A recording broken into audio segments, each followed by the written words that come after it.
a question was brought, how do you know you're in the will of God? You have to know God. If you don't know God, you're never going to know if you're in the will of God. You're always going to wonder. That's like, I feel like the biggest question of this generation. Really? A lot of times. Oh, yeah.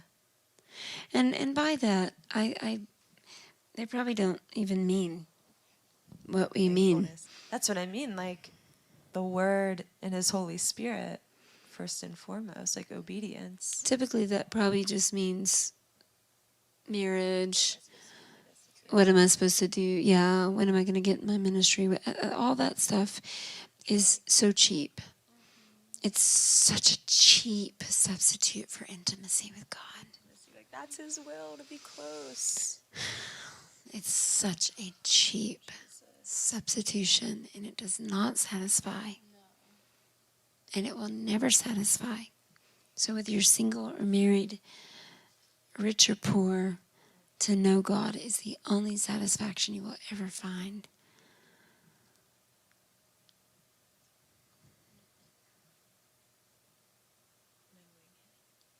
Knowing Him is the will of God.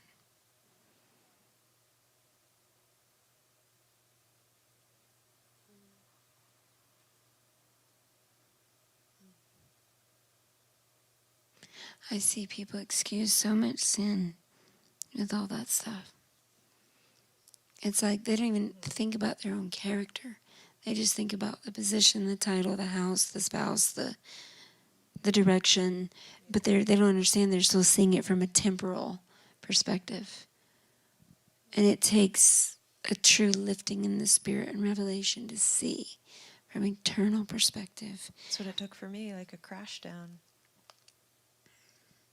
That peace and joy is the will of God. So then whether you're in the palace or the prison, you're in the will of God. You have peace and joy and you're thankful. Right. That is the will of God. What? It's just the best news ever. Mm-hmm. Like that truly, knowing that takes so much pressure off from that other thing that just seems like it's everywhere. Like true peace and joy in knowing God is His will. That's the will of God for your life. And obeying Him, like listening and obeying. And then wherever He leads, it's like you say, like when you know Him, you won't miss what He has, but that's never been the point. I mean, Demas, I guess, found God's will for his life, but he loved the world. Can you imagine if somebody was like, in life, and you're like, God has a special plan for your life. You're going to get to work with Paul.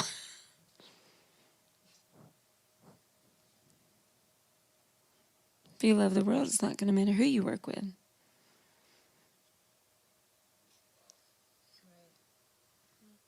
Saul is king. The will of God. He found his destiny. But he didn't fear the Lord. He feared man. So who cares? Ananias and Sapphira were fortunate enough to be among the early believers. They were blessed with finances to sow into the early church. So what?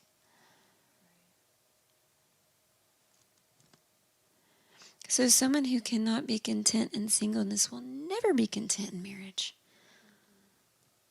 unless they become content with God. Marriage will not make them content.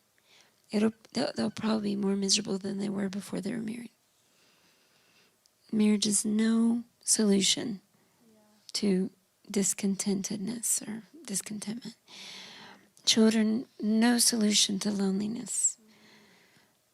A job is not a solution for a poverty mindset. Christ is the answer to everything.